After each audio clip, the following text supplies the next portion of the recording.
This lady looks super disappointed with me. Smart mirror.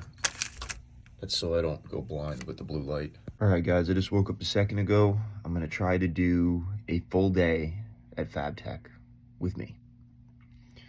Get ready for a shit show. I'm gonna start this shit show by showing you this shit show of a hotel room. It's like a fucking pod. I feel like I'm in fucking Japan. But I guess that's what you get for 60 bucks in Chicago on the day of Fab Tech, right? Hey guys, I made it out of my shithole room. Now I'm walking through downtown Chicago. I'm gonna head to the convention and hopefully show you some exhibits.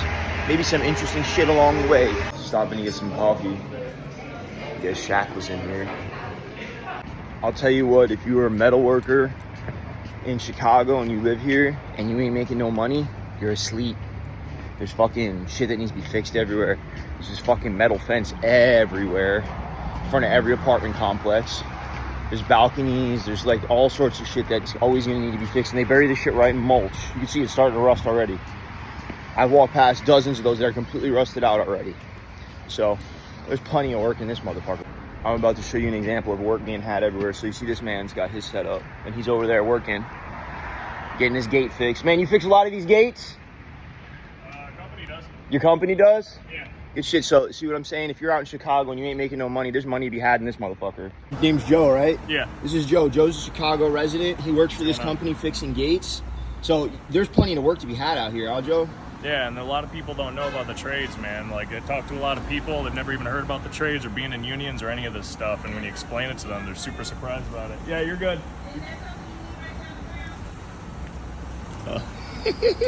Live, being live. Thanks, man. So yeah, it's like there's plenty of work to be had out in this place. There's a ton. Yeah. A ton of job openings. They're always looking to pick up new people. I was just looking around. I mean, a lot of the infrastructure here in Chicago is rotten. Yeah. You look down, I mean, you can see, like, this isn't so bad, but you see these posts rotting right out of the ground. Yeah. And that's kind of what I specialize in, structural repair, not really so much, you know, like gates. But, well, Joe, hey, man, I'm going to get on to Fab Tech here up the road, and it was a pleasure meeting you, Joe. Very nice meeting you too, man. Have a great day, brother. See, Joe's got himself a nice setup. Turns out Joe is an iron worker by trade. That's what he told me right before I got him on camera there. So this is just on my way to Fab Tech, just shit I'm observing. All right, guys, I'm just getting into Fab Tech. This place is a bit overwhelming. There is shit everywhere. So this is more like the welder side of things here. The other side is more manufacturing, you know, punch presses, things on that level, you know, things I don't really understand. So let's get into the welding side. This lady looks super disappointed with me. Plasma tables as far as the eye can see. From over here, you got automated torch systems. Hopefully, what is this? You can see all sorts of shit. Here's the Hypertherm booth. Here's the Hypertherm booth.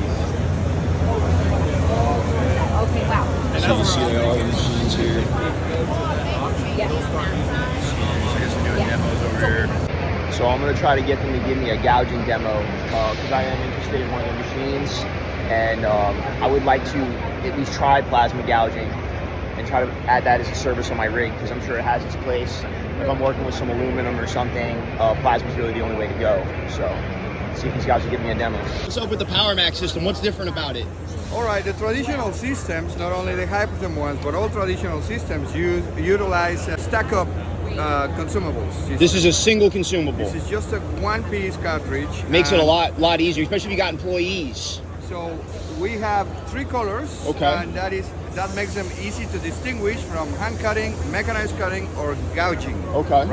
Right now, you're gonna test the gouging one. Yup. So a good thing is that you don't have to go to the power supply anymore to set up the system and turn it off to safely retire the consumables. It's all right there on the handle. Disable the system from here.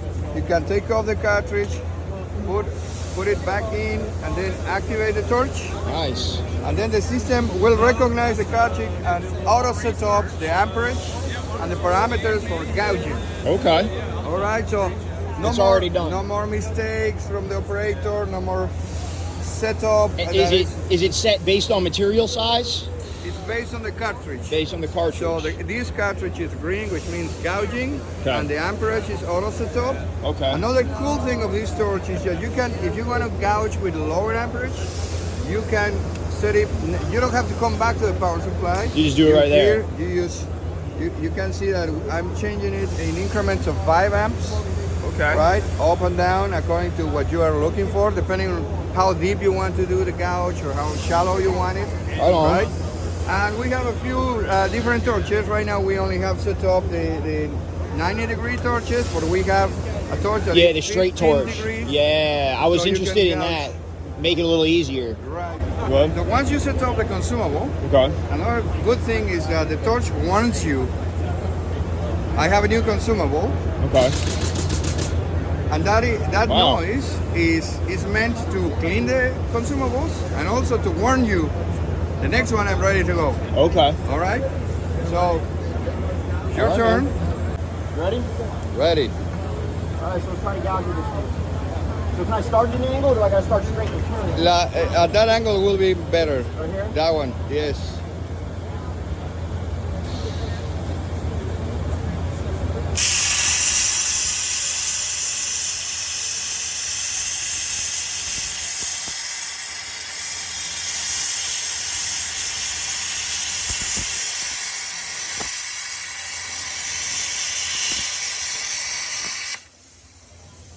Nice. That's really nice.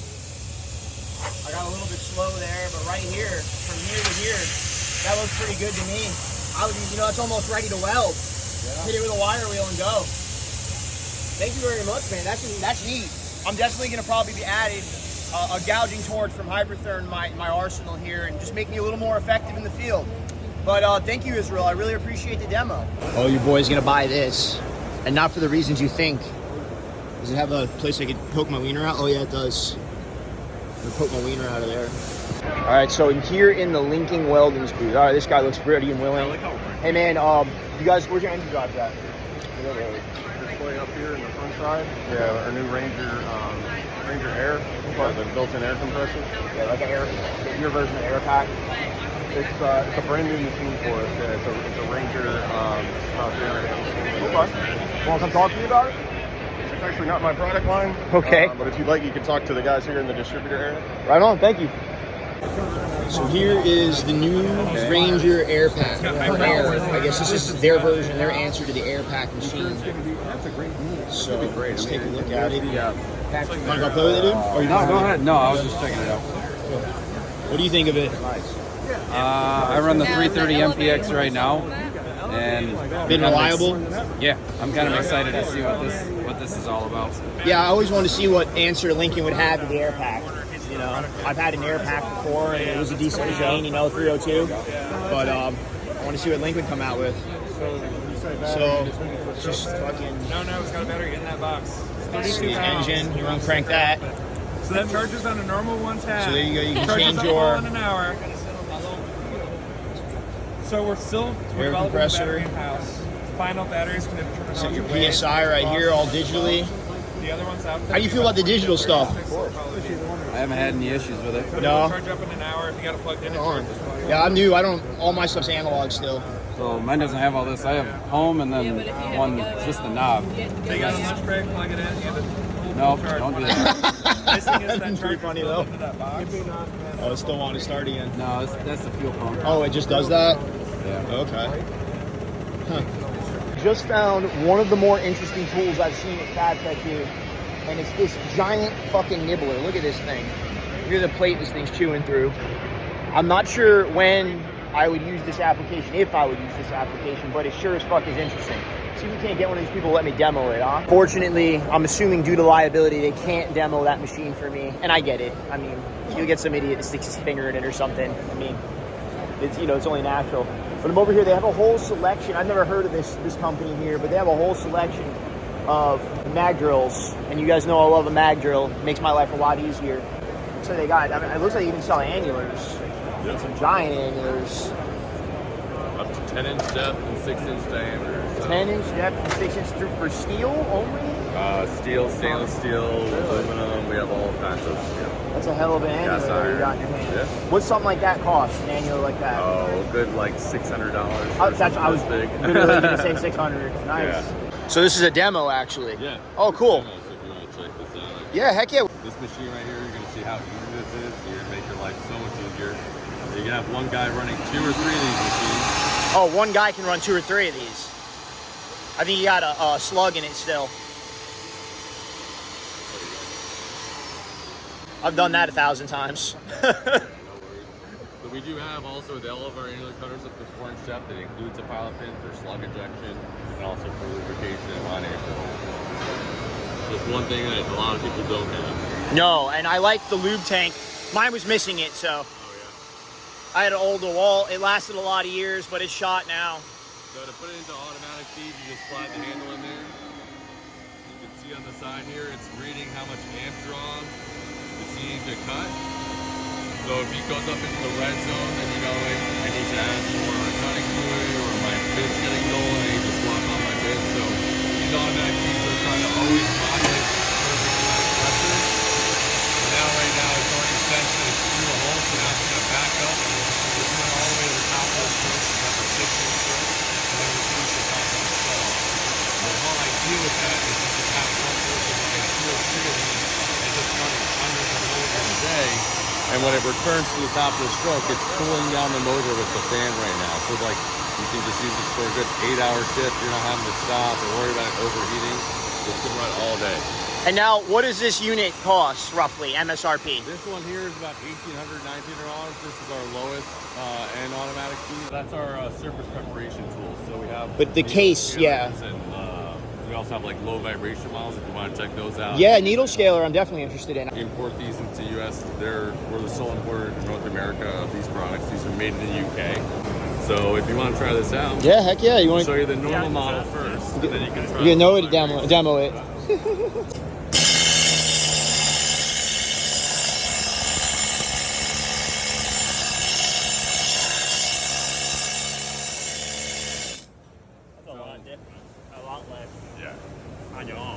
Standard model is about 190 US. Really? And then this is about 380. So about That, twice I mean, the that's price. not bad at all. I mean, you're right on par with Ingersoll Rand. Yeah. I mean, you're right on par, and I think I mean, it's likely that you're offering a better product because Ingersoll Rand in the last few years, in my experience, has not really lived up anymore. So, but awesome, man. What was your name?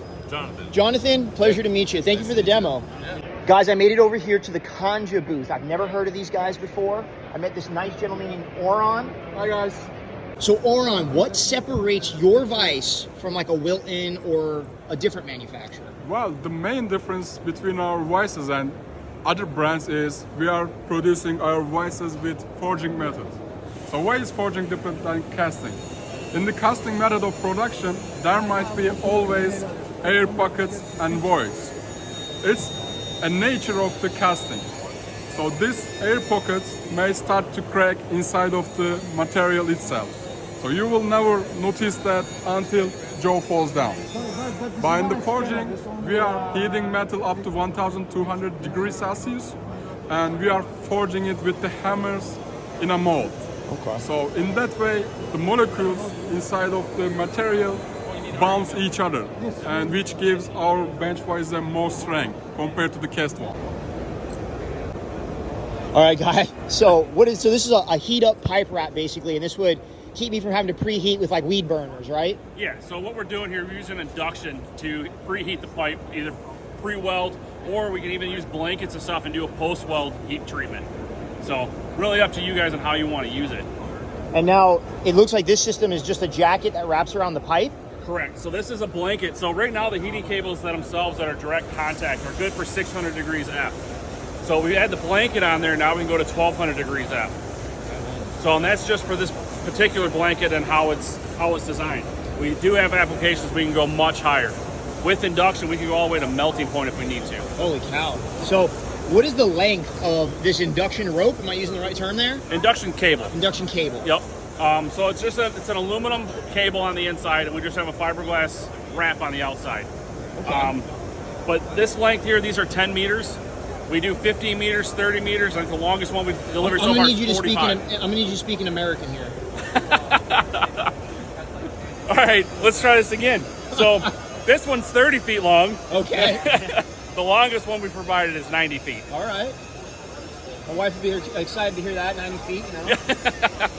All right, man. Yeah, this is a pretty cool system. So what we got over here, this is the heat camera, basically showing what we got. So this is our heat camera. If you look behind, we got our FLIR infrared camera that's pointing at the product.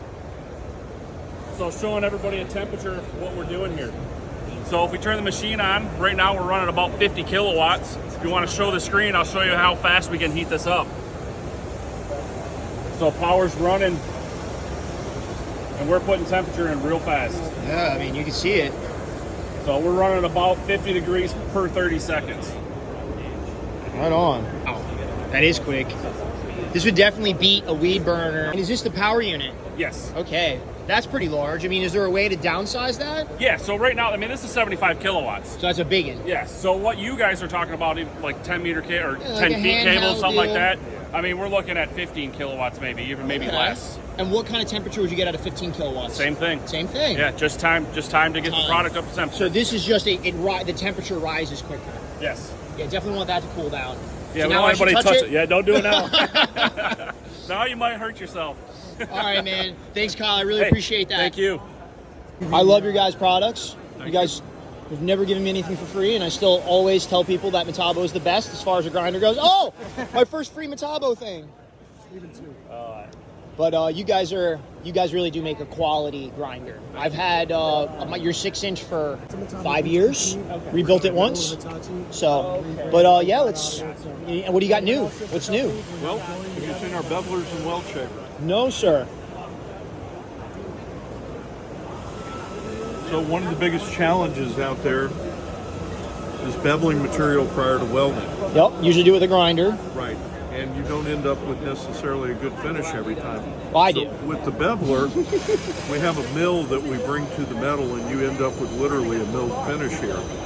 There's also some areas where we can do beveling around radiuses or just easing an edge. That's something I like, around the radius. Right.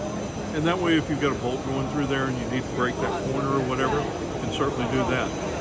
So there's a lot of technology there, kind of like painting. The better the surface is prepped, the better the finished product. People just sleep on the prep. Exactly.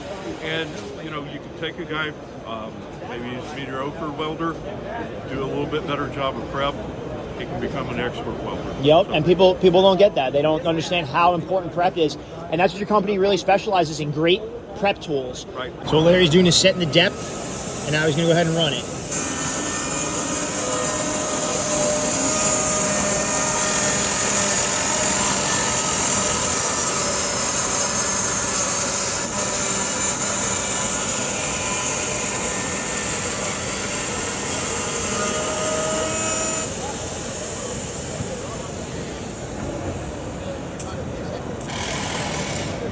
You end up with a very, very nice finished product. It's a milled finish.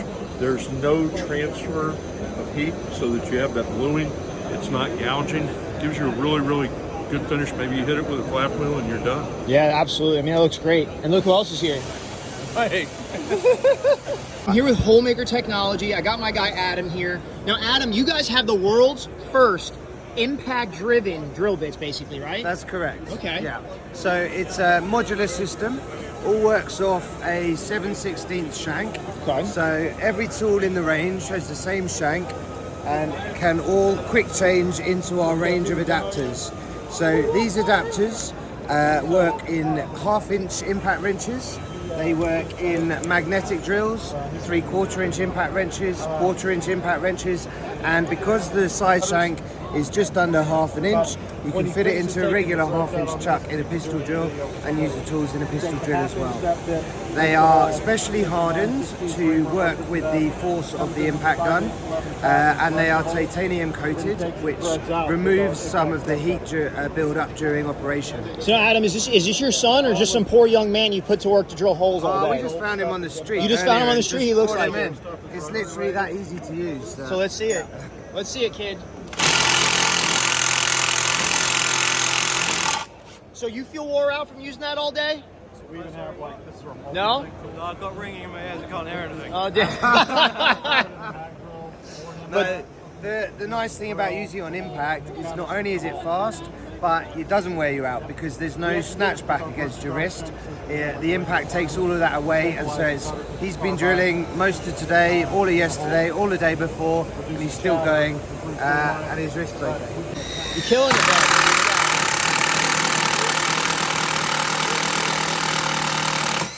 See, us mobile welders, we hate drilling holes. We love mag drills. So this is I would say this is a revolutionary product. Yeah, I really would. It's a game changer. It's It a really game is. changer. It's fast, it's easy, it's portable, it's lightweight, and it's safe on your wrist. Well, thank you very much, Adam. That was an excellent explanation. No problem at all. So I'm here at the Theo Laser Welding booth, and these gentlemen here have been nice enough to answer a few questions of mine. They also let me finally use, and I've been a long time in the making, their laser welder. Here's the weld I did. Very little, but as you can see, it's still got some penetration in there. So this is Harrison with Theo. I'm gonna ask him a few questions. So where do you see, what industries do you see laser welding affecting? Whose hands is this going to be in the future? Oh, man. Or even now? Well, right now, anybody who's currently welding MIG or TIG with tight fit-ups should at least take a look at the possibility of picking this up. Sanitary stainless? We're getting there. We're getting there. We can't guarantee food grade just yet, just because it's kind of hard to gauge the depth of laser. You know, you don't want to go over penetration because then you just have to remount the inside. Basically, if you're welding to AWS spec, you have a few years before you need to start worrying, but it's coming. Eventually, it's coming. They're going to find a way to control the focus lenses on the inside, so we will be able to, you know, control the depth. But that's a little bit down the road. Right now, we're just worried about getting the best value into the hands of people, especially when it comes to if your fits are light tight, you no longer need filler wire. That's huge. Yeah. All right, just that alone. I'm running 25 cubic feet per hour of gas coverage. That's huge. All right. The thing burns about the same amount of electricity as a desktop computer. Holy cow. Yeah. That's so huge. the cost savings are significant. Yeah. And also the savings in the training seems like it would be a little less. Yeah. So I've been training people on handheld laser welding for about 3 years now. I started off at IPG, I came over to Theo, and I can basically get anyone fairly proficient in one metal within a few days. If you're looking to run the entire gamut from everywhere between mild steel, stainless, galvanized, aluminum, copper, I could get somebody trained in a month to be fairly proficient in all of those. I've seen videos where they weld stainless to copper with these lasers. Yeah, that's marketing. Marketing. Yeah, okay. We don't do that here. Okay. I was wondering about that. Yeah. So where would this be useful today? Who do you want to sell this machine to, and what industry does it affect the most? Sheet metal workers. Sheet metal workers. Sheet metal workers and production sheet metal, especially. So you're talking like AC ducts? There's a lot of that. Yep. Especially if you're working with thin gauge stainless, please come try this. Awesome. Yeah, especially 5000 series aluminum. Come try this. You can weld an inch per second on aluminum. What about a 6000 series aluminum? We can do it, but just like with TIGging, I recommend you add 53, 56 filler wire. Okay. All right, yeah, because 6,000, I've had some trouble in the past at 6,000, you know, aircraft. So the problem is with laser, you can have a beautiful face, beautiful root. You don't see any problems with either, and then you cut it open to inspect it, and it's like a Three Musketeers bar on the inside. That's not good. No, you don't want that. That's awesome. Well, I really like what you guys got going on here. I appreciate it. Come over, see these guys at Theo. If you're at a welding convention, you see my buddy here, he'll give you a shot and let you try your hand at it. If you've been wondering about it, well, thank you very much again. Thanks, brother. I really appreciate it. Okay, guys, I mean, this is the last booth of the day. I've been meaning to stop here because I'm a big fan of the Fireball Tool products. Let's just see what they have on the shelf here, and it seems like they're getting packed up for the day. Unfortunately, I was a little slow to get here. And let's see if we can't find a salesman who wants to talk about it. Holy hell, look at that vise. That's the biggest vise I ever saw. Oh, a couple of them there.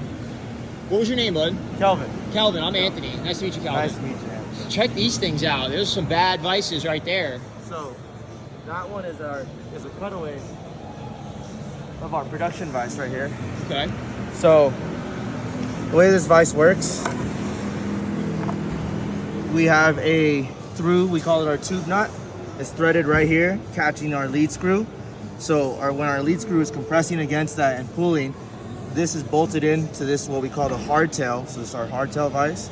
It's fully enclosed, and this all compresses back into the static jaw, which allows us to get a lot higher force than most normal vices. This is all solid cast iron. There's no gap in this at all. It's about 1 inch or 3/4 of an inch thick along the dynamic jaw. We machine, you can't really see it, but we machine grooves on the inside here. So this functions like a weigh on a milling machine. Okay. Which means that we have very little slop in our jaw. Wow. Do you make a smaller version? No, we don't have a smaller version yet. We've been working on some stuff, but... Well, because this looks like a good piece of equipment for me because I'm a mobile welder, and because it's enclosed, it seems like I could put it on the back of a truck. I couldn't put that bastard on the back. That's a big vise. This weighs about 280 pounds. It's all solid cast iron. So one-handed action right here. I'm gonna do a good pull. I'm nearly at 10,000 with one hand, and that's clamping pressure in pounds. There we go. And that is easy. It is just that easy. Yeah. So that was me just jerking it like I would jerk my vise. And I'm definitely not getting 10,000 pounds because if I smack something with a hammer in my vise, it comes right the fuck out. Yep. All right, right on.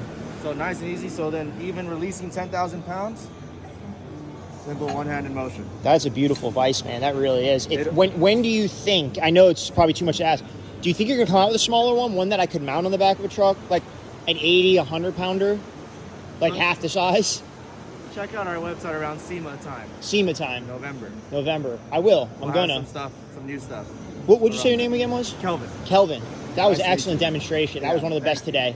Awesome. Go check Fireball tool out. If you have the need for a giant vise, this thing is bad. It is badass. I've never seen a vise move so smoothly. And look at the size of the jaw. Holy cow. See how smoothly that moves in and out. Crank that thing in for me. You can see that. He's not even trying to do that. He's just doing it with his two fingers. So we have thrust bearings on the inside and outside that's sandwiching that, and this compression spring right here, kept in by that shaft collar. So that's what helps out with all that backlash. It's almost like a spring on a trailer gate. Exactly. Oh, right on. Very cool. So this was designed to be the best commercial vise you can buy. We have replaceable jaws right here as well. So if you need V-jaws, and these are all hardened steel. And then we do have a soft aluminum jaw version if you wanted. And I can see all of those being useful. Yeah. And now you said this was sorry about that. $1,800 for all of that. $1,800. What if I wanted the full system? So with the little holder, all the niceness. Well, the holder was custom, but if you wanted the jaws, I think it's about, for these big guys, it's like $150 if I don't know the price off the top of my head, but I'm pretty sure I think these are like $150 or so. This one is probably about like $100. This is a serrated jaw that comes with it, so nothing extra for that. Yeah. Very nice. Very nice. They're great. Well, thank you very much, Calvin. Yeah, thank you.